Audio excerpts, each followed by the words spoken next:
Regarde ça. On fait une photo avec. Putain. C'est pas juste. C'est national. Voilà Balsero. Il est passé avec sa voiture dans le tournage. Il y a plus de 4 ans ou 5 ans. Il descend de sa voiture et demandait la photo. Il a dit dans sa vidéo que je suis un petit manager. Pas ton malin. Voilà. Et que je ne peux former que les petits artistes. Tu es descendu de ta voiture, Balsero. Tu es un petit artiste. Tu es venu supplier la photo. Je vais le lobotomiser. Voilà. Tu es venu supplier la photo, Balsero. Donc, Mais grand Balsero, toi aussi tu vas dormir à Dora Palace? voilà. C'est moi qui parle derrière là. Grand Balsero, tu vas aussi dormir à Dora Palace. Tu dis que tu vas aller dormir à Dora Palace. En ce moment-là, j'étais le petit manager caché dans l'ombre en train de faire monter. Ok. D'accord, grand frère. Voilà. Exactement. J'étais dans le petit manager caché dans l'ombre. Le voilà qui est en train de partir. Voilà. Regardez bien. Regardez là. Bon, on va revenir sur l'autre là tout à l'heure. J'étais le petit manager caché dans l'ombre pour former le petit artiste que tu es venu supplier pour avoir une photo. C'était moi derrière. Le petit manager là. Comme c'était un petit artiste à l'époque, comme moi, je ne peux former que des petits artistes. Donc toi, tu veux supplier pour prendre les photos avec les petits artistes. Faut même pas les petits managers. Tous ceux qui sont autour de lui, tous les comédiens là à l'époque, attendaient pendant que je le levais. Tout le monde savait que c'était lui que je mets en avant. Il était ma femme. À cette époque-là, Cool Black, c'est celui que je mettais en avant. Tous les autres attendaient. Ça veut dire qu'il n'y en avait que pour lui. Toi, tu es passé dans ta voiture. Non, c'était même pas ta voiture, parce que je reviens sur ce sujet-là. Tu es passé, tu as vu ma petite star. Non, mon petit artiste qui ne valait rien, tu es venu supplier pour avoir la photo. S'il ne valait rien, Balsero, tu ne te serais pas arrêté. Et s'il valait quelque chose, parce que tu t'es arrêté, c'est parce qu'il y avait un sorcier derrière qui travaillait. 2. La voiture avec laquelle tu passes, corps diplomatique, voilà ça. Je vais un peu zoomer pour que vous voyez bien. Balsero, c'est ta voiture. Tu es diplomate. Tu as fui ce pays pour aller dormir sur le canapé d'une femme. Quand tu étais au pays, tu conduisais la voiture, là c'est ta voiture, Balsero. Pourquoi tu n'es pas resté au pays, affronter les réalités du pays?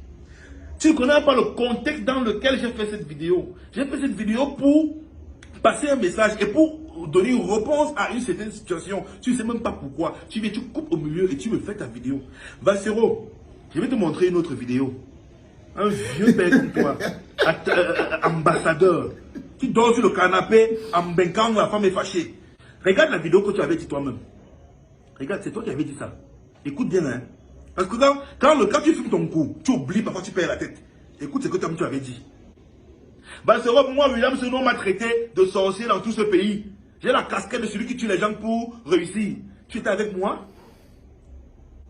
Quand tu étais au pays, tu roulais avec une voiture corps diplomatique. C'est-à-dire que ce n'était pas ta voiture, tu n'es pas diplomate. Tu as fui ce pays pour aller en bain. Derrière la femme. Les gens restent ici, ils se battent dans ce pays, un pays difficile.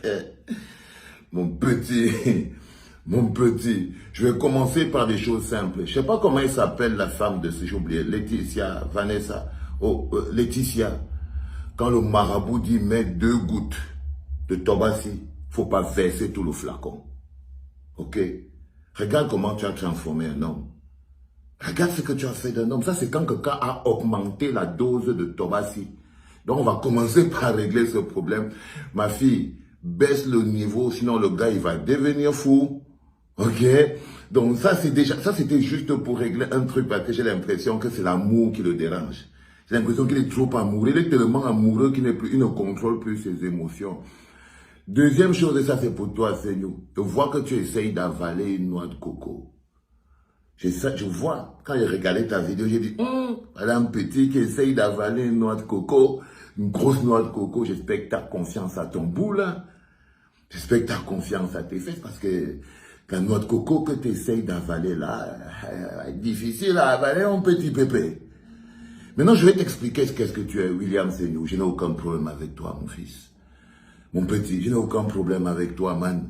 Tu vois, j'ai un problème avec les manières et les attitudes. Je te rappelle ce que je t'ai rappelé parce que tout ce dont tu me parles là, tu essayes de te mettre toi-même hors sujet et mettre tous tes suiveurs hors sujet.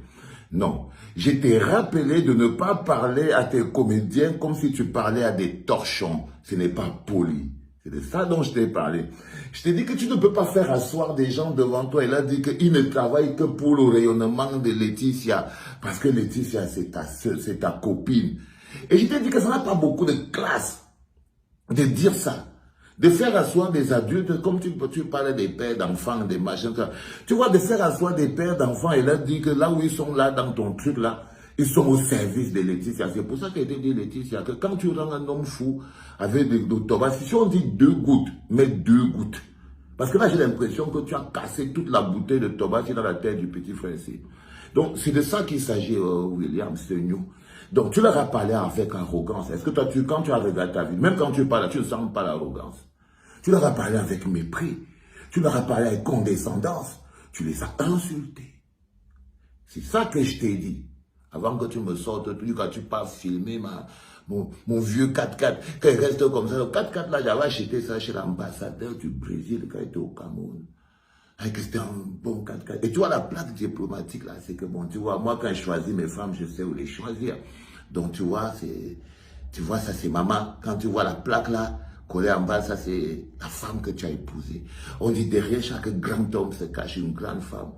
Mais là, où tu es en train, je ne sais pas qui est caché derrière toi, ouais, parce qu'elle te met dans les problèmes.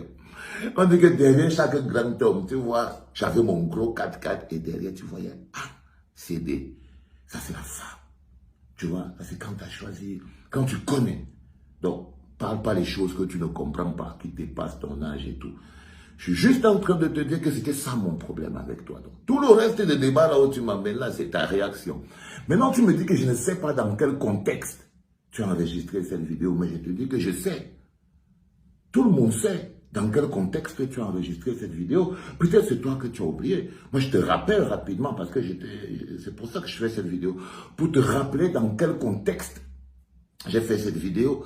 Et il y a une fille. Il y a une fille qui s'appelle, je ne sais pas, Némi, Cynthia, ou je ne sais pas trop qui travaillait avec toi, qui t'accuse de lui avoir fait le doigt de cuissage. C'est ça le problème. C'est même pas les histoires où tu dis en train de partir filmer mon 4x4 au Cameroun et tout. Non, non, non, non, non, non. Il faut revenir sur le sujet. Parce que tu es un cobaye. Tu dis que ce n'est pas toi. C'est le cobaye. Ça veut dire, par exemple, on traite le problème des managers, producteurs, qui font le droit de cuissage à leurs artistes et à leurs acteurs. Les managers, producteurs qui abusent, c'est des pathologies, c'est des maladies. Donc tu es une maladie et on est au studio, on est dans un laboratoire, tu es à la clinique. Donc ce n'est pas toi, Seignou, c'est la maladie que tu es, qu'on est en train de traiter en ce moment. Tu es un cobaye. Ne prends pas sur toi comme si, oh j'ai fait ceci, j'ai fait cela. Non.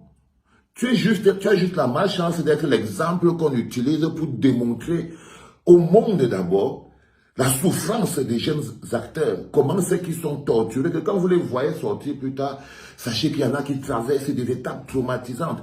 Et la fille, c'est pas Cynthia, Némi ou Némi, quoi, elle a raconté son passage traumatisant chez toi.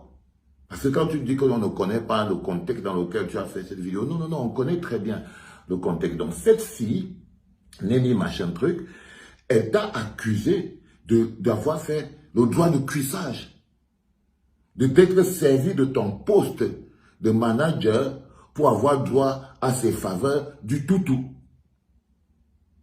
Elle voulait être une star et tu en as abusé. Tu as abusé. Tu as commencé à abuser de ton pouvoir pour avoir droit à ses faveurs du toutou. Et elle est allée plus loin en disant que, non content de prendre le toutou, tu as décidé de lui exploser le boule. C'est-à-dire que tu es passé par la porte arrière pour casser le boule. Même là, elle a accepté. Tu lui as cassé le boule et le toutou.